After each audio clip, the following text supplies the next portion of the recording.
Good morning, dear students. Myself, Satyaram Chaurasia. Now we are going to study mobility of electron, यानी हमें mobility पढ़ना, ठीक है ना। जैसा ये एक पार्ट ड्रिफ्ट वेलोसिटी का ही है।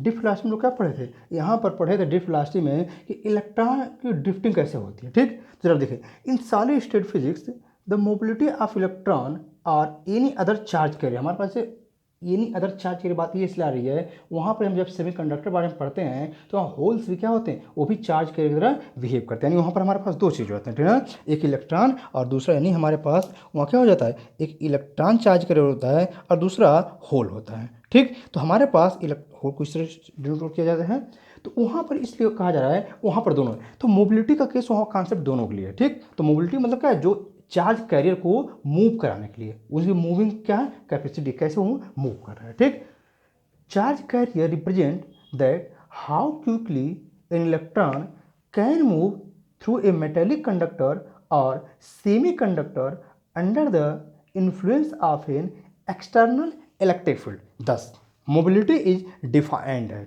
मोबिलिटी क्या हो जाएगा, mobility of electron is defined as the magnitude of drift velocity of electron per unit electric field applied, that is mobility. इसे म्यू से डिनोट करते हैं। हमारे पास क्या है, ये सिंबल म्यू का सिंबल है, इसे म्यू से डिनोट करते हैं। ये किसको, रेशियो में किसका, drift velocity V D upon, यानी कैसे मिल जाएगा, इलेक्ट्रिक फील्ड ई का। तो हमारे पास म्यू इक्वल टू क्या मिल गया, mu equal to V D, यानी drift velocity upon electric field. ठीक, ये हमारे पास मोबिलिटी मिला। अब क्या करना है, मोबिलिटी के लिए हमें जरा फार्मूला डिराइव कर लें। ये जो फार्मूला दिख रहा है इसे हम डिराइव करें। ठीक, तो मोबिलिटी का फार्मूला डिराइव करने के लिए हमें कॉन्सेप्ट वही लेना कि ड्रिफ्ट वेलोसिटी की, कॉन्सेप्ट लेना है ड्रिफ्ट वेलोसिटी की। तो क्या है, द ड्रिफ्ट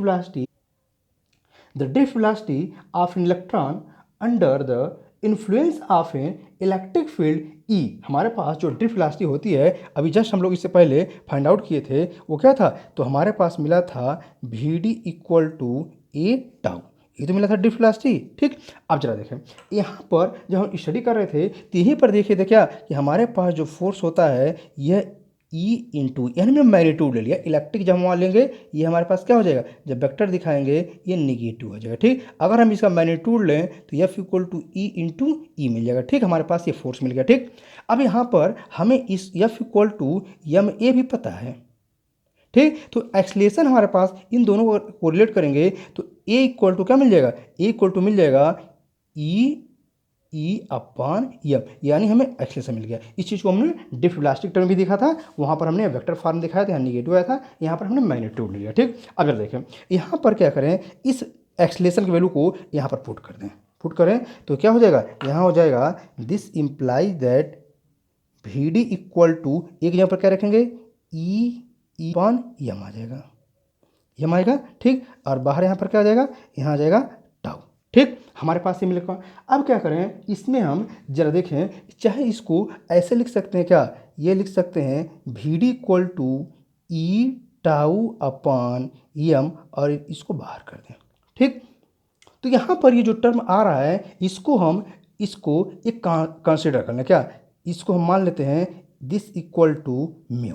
ठीक, इक्वल टू म्यू मान लेंगे तो this implies that V D equal to mu into E, or mu equal to यहाँ पर मिल जाएगा क्या, वी डी अपॉन ई।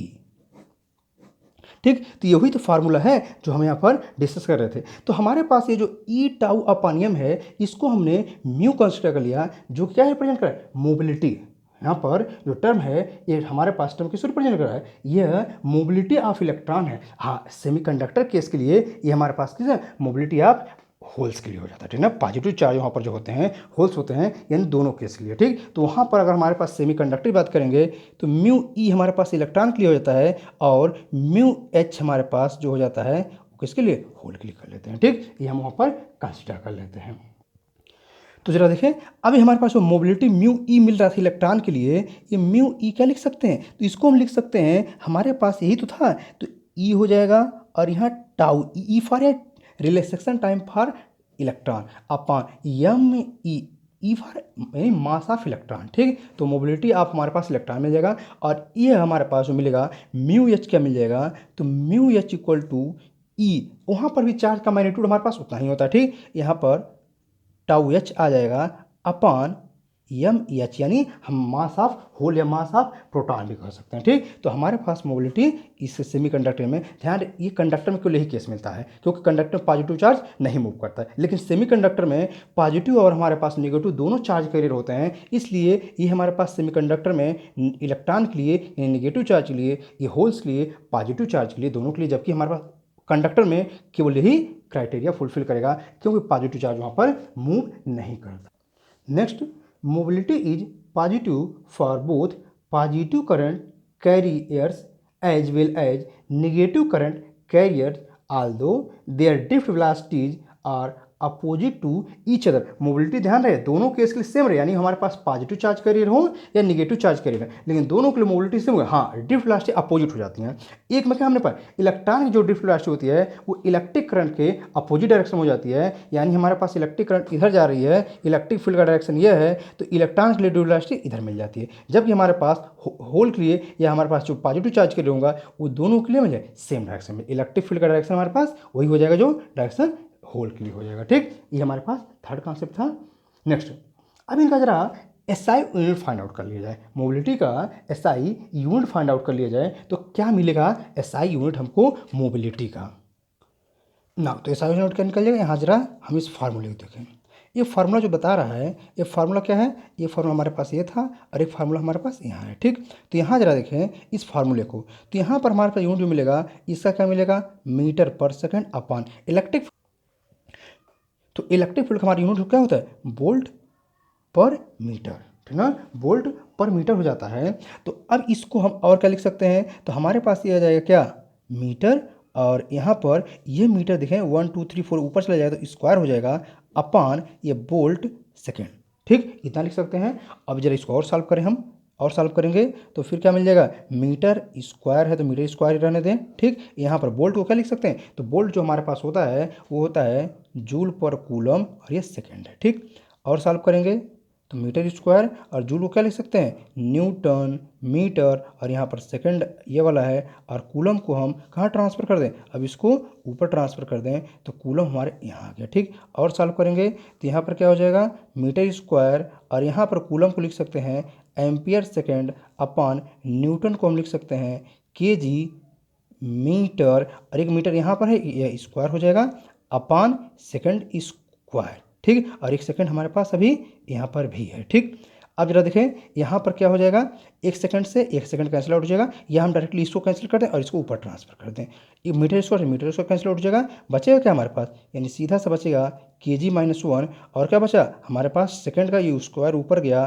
तो सेकंड स्क्वायर, और यहाँ पर एम्पियर बचेगा। ठीक, तो सिंपली हम कह सकते हैं क्या, हमारे पास जो ड्रिफ्ट वेलोसिटी का यूनिट होता है, जो एसआई यूनिट होता है वो क्या मिलता है, वो मिलता है हमको होता है वो क्या होता है, मीटर स्क्वायर पर वोल्ट पर सेकेंड, या कह सकते हैं क्या, second square ampere per KG, या हम कह सकते हैं KG inverse second square ampere हो जाता है। ठीक, अब इसका डायमेंशनल फार्मूला निकाल दें,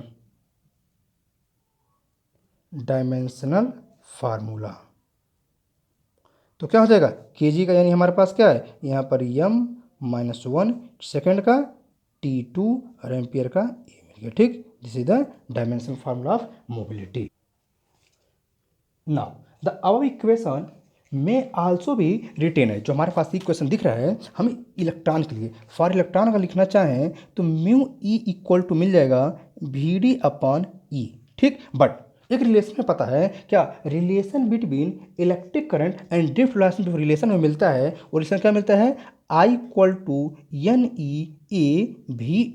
ठीक है, अब जरा इस रिलेशन को जरा देखें क्या लिख सकते हैं, R, यहाँ से VD लिखें तो VD equal to I upon NE/A मिल जाता है। ठीक, लेकिन हमारे पास यहाँ पर जरा हमने क्या देखा, VD equal to I upon NE/A, लेकिन ये क्वांटिटी क्या लिखी जा सकती है, हमें पता है कि J इक्वल टू यानी करंट डेंसिटी जो होती है वो I अपॉन A होती है, इसलिए हम लिख सकते हैं VD equal to J upon NE।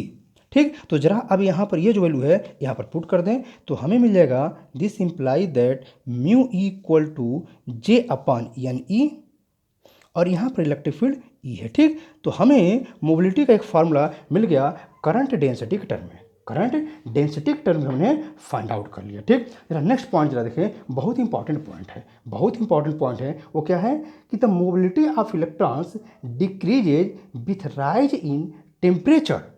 Mobility of electron जो होती है वो क्या करती है, राइज इन टेम्परेचर से टेम्परेचर बढ़ने पर वो क्या करती है, डिक्रीज कर जाती है। रीजन क्या है, as with rise in temperature electrons make more frequent collisions with the lattice due to which relaxation time tau, हमारे पास जो रिलैक्सेशन टाइम टाउ होगा ये क्या कर जाएगा, वो डिक्रीज कर जाएगा।